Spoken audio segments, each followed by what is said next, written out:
bakunzi ba Humura TV Show ndabashuhuje ndabayambiriye muraho Kristo Yesu akozwe muraho neza ndabashuhuje muri hose mu mpande zose muherereyemo nishimiye kongera kuvugana namwe ndizera ko mumeze neza nanjye ndaho meze neza ndashima Imana nari ngarutse rero nkuko bisanzwe murabizi yuko tujya dukorana ibiganiro rimwe na rimwe tukaganira tukungurana ibitekerezo rero ndagarutse kugira ngo twongere tugire ibintu bimwe na bimwe tuganiraho hari ibibazo bimwe na bimwe murabizi abantu baraganira nyine ngiye mfite inshuti nyinshi cyane by'umwihariko z'abakobwa tugenda nyine tuganira ku bintu bimwe na bimwe bitandukanye haba inama haba amastori atandukanye ariko muri ayo mastori nkakuramo nyine ugasanga harimo n'ubundi ibintu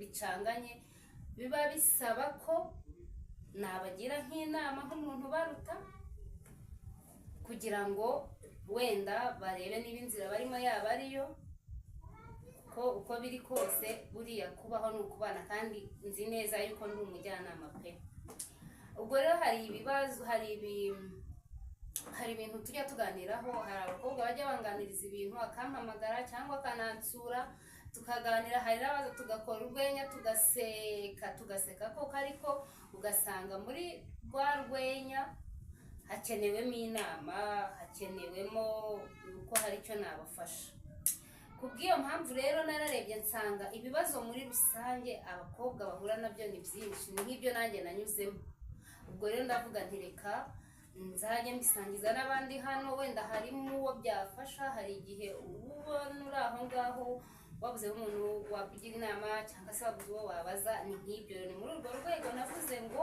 reka nshyireho indi pati y'ikiganiro yitwa akagoroba k'abakobwa tujye twicara tuganire twungurane ibitekerezo n'uzagira ikindi kibazo uwo ari we wese niyo yaba tutaziranye nta kibazo azajya yandika muri nimero yangira aho ngaho ampamagare cyangwa nyandikire ambwira ati ndashaka ko tuvuga kuri ibi ngibi kubera yuko n'ubundi tugomba gufashanya uko byagenda uko ariko kose niyo mpamvu Imana yashyizeho no muyoboro nuko yabonaga yuko mbishoboye nuko yabonaga ko hari icyo nabamarira ni muri ubwo buryo rero hariho iyo pati y'ikiganiro tuzadukora udupati tw'ibiganiro bigiye bitandukanye cyitwa akagoroba k'abakobwa ubwo rero kuri iyi nshuro icyo natekereje twaganiraho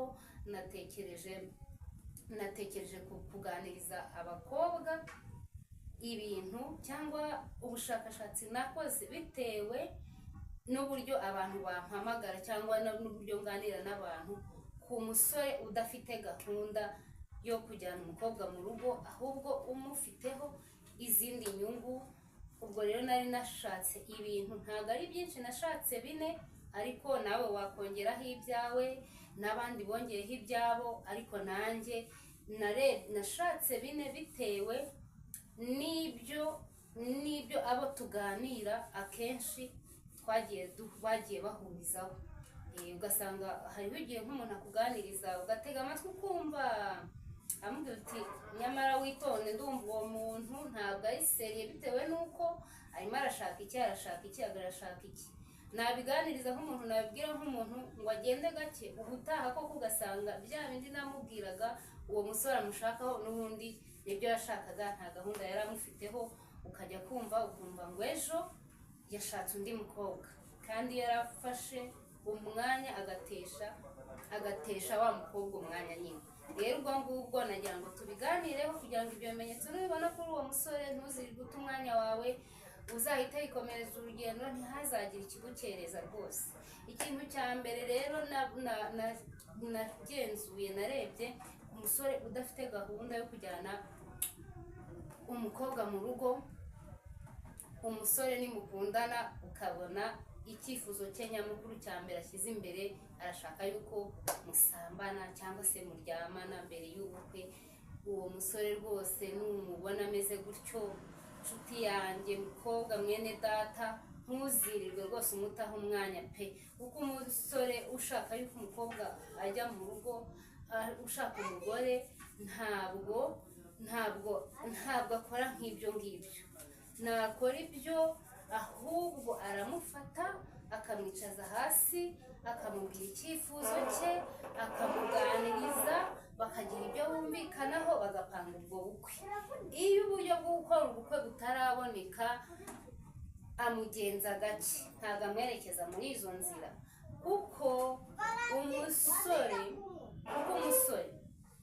ushaka gushyira umukobwa mu rugo aba ashaka mutima w'urugo, ntabwo aba ashaka umusore wiyandaritse. Icyo ni ikintu cya mbere mbashije kubabwira mu by'ukuri. Icyo kintu nukibona wa mukobwa we ukaba uzi yuko ufite uwo muntu wakekaga wenda ko ufite gahunda, rwose pe nta kunyura hirya nta kunyura hino, uzahite wikomereza urugendo rwose ugenze gake.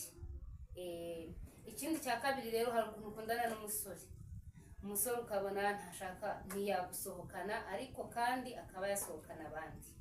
Nuko uba umuteye ipfunwe, nuko uba umuteye isoni, nuko aba yumva atakuperezanta mu nshuti ze, ukereka inshuti ze abe fiyeri yawe, kujyane mu nshuti ze zikumenye, cyangwa se bitaba ibyo aba anafite n'ubwoba bw'uko afite benshi.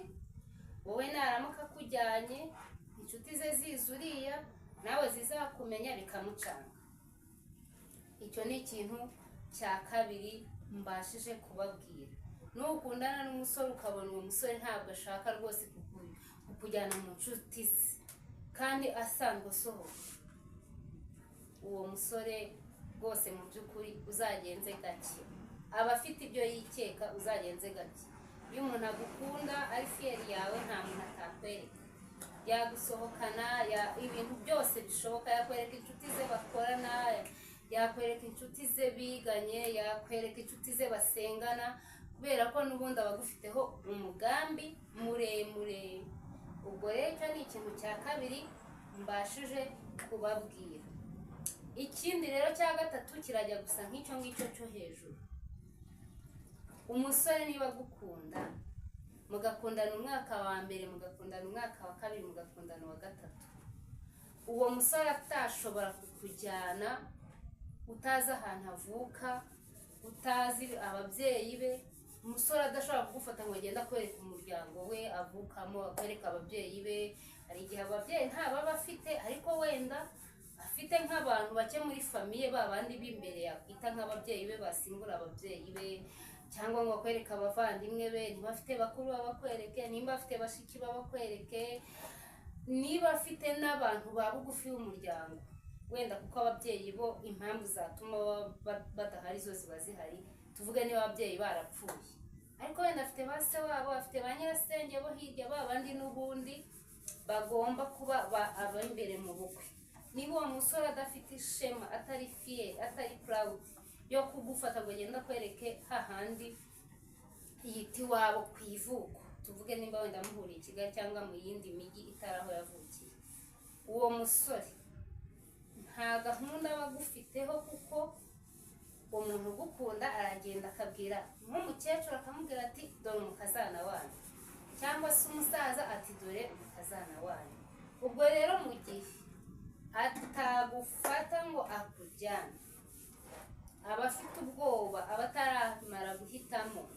Hari igihe aba afite muri nka batatu cyangwa batanu, arimo ashaka kugira ngo abanze ahitemo neza, mbese agihuzagurika. Ariko hagati aho akaba agutesheje umwanya. Niyo wamaranye imyaka 3 aba agutesheje umwanya pe, aba agutesheje umwanya. Rero mujye muba amaso, mushishoze. Ubundi hari utuntu tw'imbere twibanze umuntu akwereka ukabona ko byibuze nubwo hari ibyo mutegereje, ariko byibuze yuko ari we wawe pe mu by'ukuri. Icyo ni ikintu cya gatatu mbashije kubabwira.